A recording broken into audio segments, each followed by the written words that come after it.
Oke, warga Taniling, saat ini saya akan memberikan gambaran tentang budidaya maggot BSF.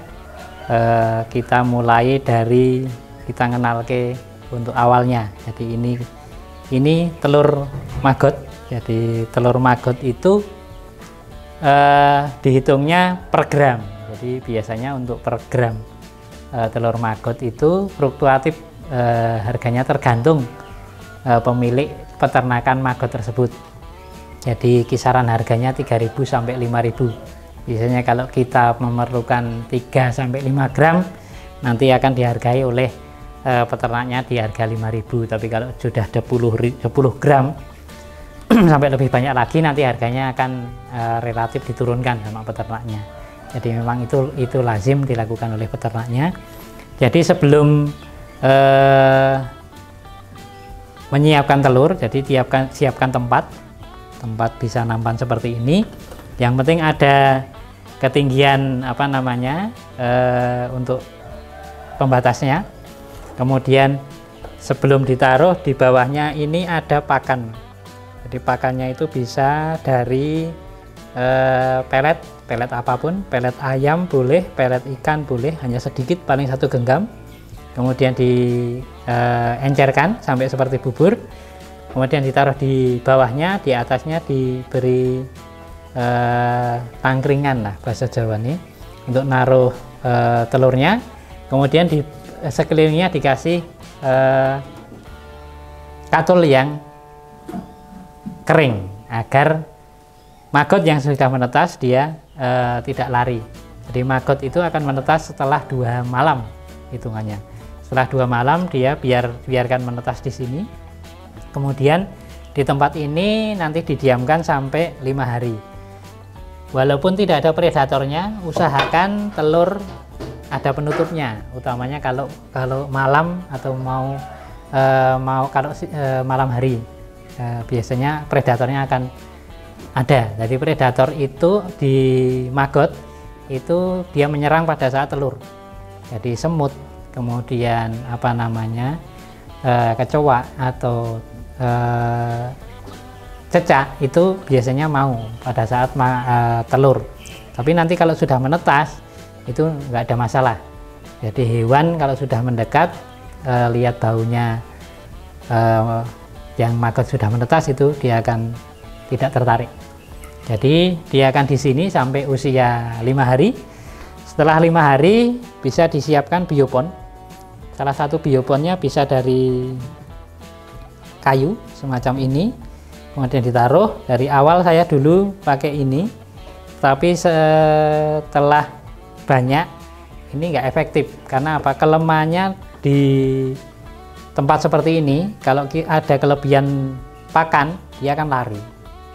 Itu mungkin yang kelemahan yang paling utama di situ, karena apa, daya serapnya rendah. Yang paling bagus adalah biopon di lantai. Jadi kalau sudah ditaruh di sini, nanti waktu 5 hari kita akan masukkan ke dalam biopon, namanya biopon ini. Jadi sudah ditaruh sampahnya. Biasanya dari awal itu sampah yang halus, contohnya ampas kelapa, itu paling bagus. Kalaupun tidak ada ampas kelapa, bisa sisa makanan yang ada di rumah kita, bisa ditaruh di bawahnya, baru atasnya ditebar maggot yang sudah ditetaskan tadi. Di sini didiamkan sampai kira-kira dia akan berubah seperti ini. Jadi ini sudah terurai, tapi maggotnya masih masih nyaman di tempat ini. Jadi biarkan sampai dia agak mengering. Kemudian kalau sudah agak mengering, nanti baru kita berikan pakan. Jadi dibiarkan saja. Nah, kalau sudah seperti ini kan sudah kering, medianya sudah hampir habis. Ini kita berikan pakannya sampah. Jadi kita taruh saja. Ini maggot rakus-rakusnya pada usia 5 hari sampai 10 hari setelah tebar. Kita berikan seperti ini. Ini sudah saya fermentasi, jadi dia sudah lunak. Jadi kita taburkan di atas. Kalaupun kita punya kegiatan yang lain, misalnya kita 2 hari baru bisa pulang, ini bisa diberikan semuanya. Kita bisa tumpuk untuk pakannya di sini, semuanya diberikan gitu, diberikan ke maggotnya dengan cara ditumpuk. Ini cukup untuk 2-3 hari di usia maggot yang kurang lebih 5-7 hari. Jadi budidaya maggot itu sangat fleksibel. Jadi seperti ini. Nanti dia akan terurai. Setelah terurai, nanti setelah 12 hari dia akan seperti ini.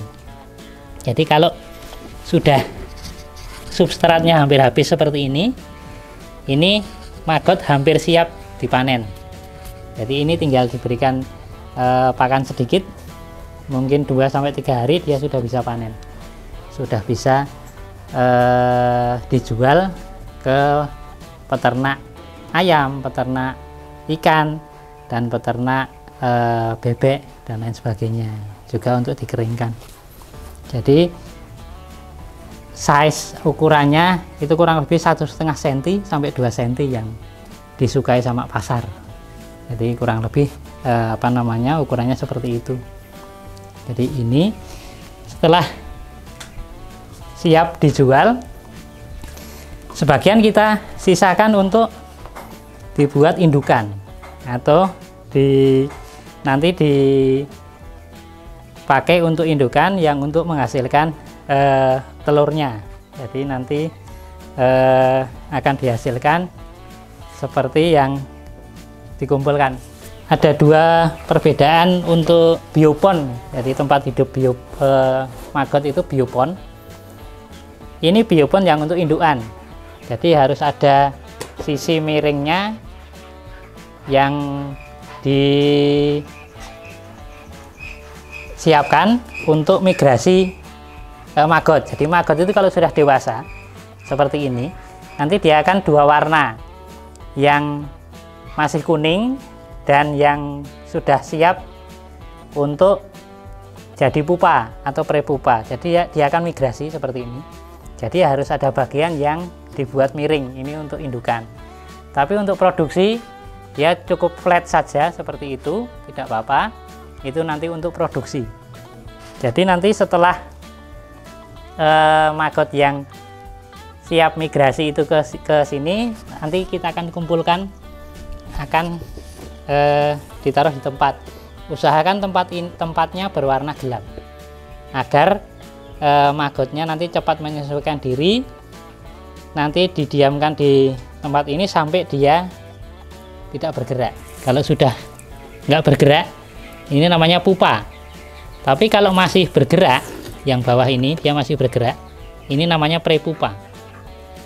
Jadi yang di sini yang masih gerak tapi warnanya sudah berubah coklat, itu namanya prepupa. Jadi ditaruh di tempat yang seperti ini. Usahakan tempatnya yang gelap, jadi coklat, hitam itu lebih baik. Jadi biar nanti cepat berubah jadi pupa, dia tidak bergerak. Pupa itu yang tidak bergerak. Setelah ini nanti ditaruh di tempat yang ada jaringnya, jadi dia akan siap terbang.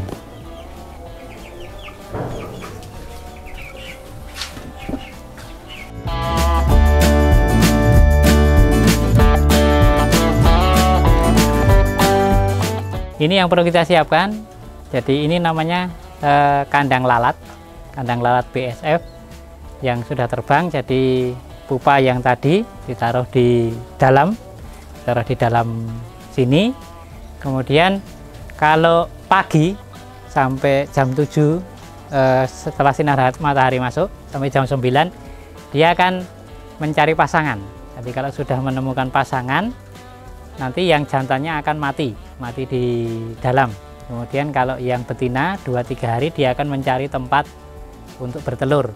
Kalau siang ini lalatnya akan aktif, tapi kalau malam dia tidak aktif. Jadi kalau nanti pemanenan telurnya itu nanti dilakukan pada saat malam hari. Jadi agar lalatnya sudah tidak aktif.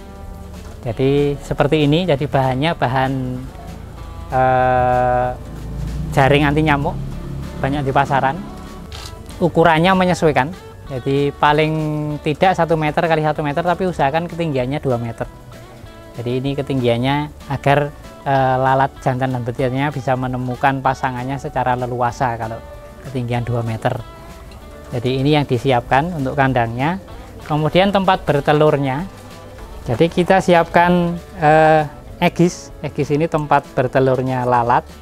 Jadi dia dibuat dari sisa-sisa kayu. Kemudian kita kasih untuk penyekatnya. Jadi dia kalau ditumpuk dia bisa ada rongganya di dalam. Usahakan jumlahnya 4-5. Jadi rongganya ini akan tercipta banyak. Kemudian ditali agar menjadi satu, supaya nanti lalatnya akan bertelur di tempat ini. Jadi ini ditaruh di dalam. Nanti lalat yang sudah mendapat pasangannya itu dia akan bertelur di egis ini. Jadi seperti yang ada di dalam, yang itu sudah, kalau dia sudah dihinggapi sama lalat, artinya sudah ada lalat yang bertelur di situ. Dan ada bangkai lalat yang di dalam, itu berarti sudah ada lalat yang bertelur. Nah, setelah malam nanti telurnya akan bisa diambil, kemudian dikerok. Nanti akan dilanjutnya proses seperti yang tadi disampaikan di awal. Jadi begitu siklus maggot. Silahkan mencoba, mudah-mudahan bisa dilaksanakan. Kalau ada kesulitan silahkan hubungi saya. Lebih mudahnya di peternakan maggot Wawan Jimbung, itu pasti akan ketemu.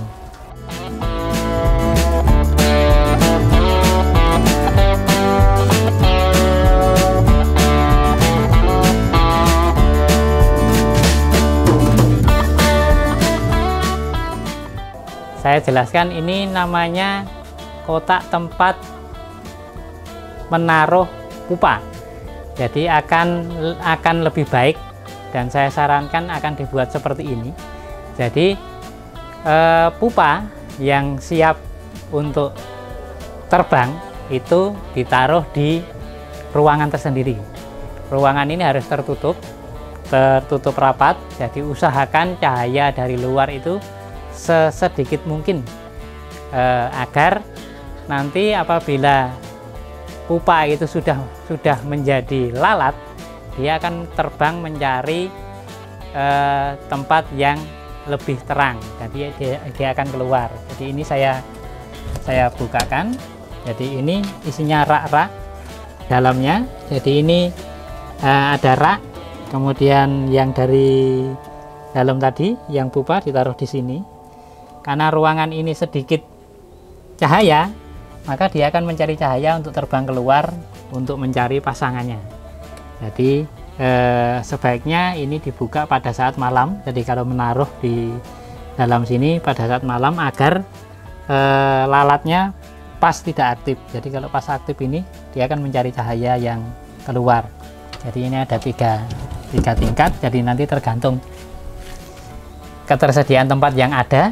Jadi ini fungsinya adalah menjaga kelembapan dan menjaga cahaya sesedikit mungkin diterima oleh pupa, agar dia semakin cepat untuk terbang, jadi menemukan pasangannya dan menghasilkan telur. Pemirsa Tani Link, mudah-mudahan bisa dicoba, dan semangat, pasti bisa.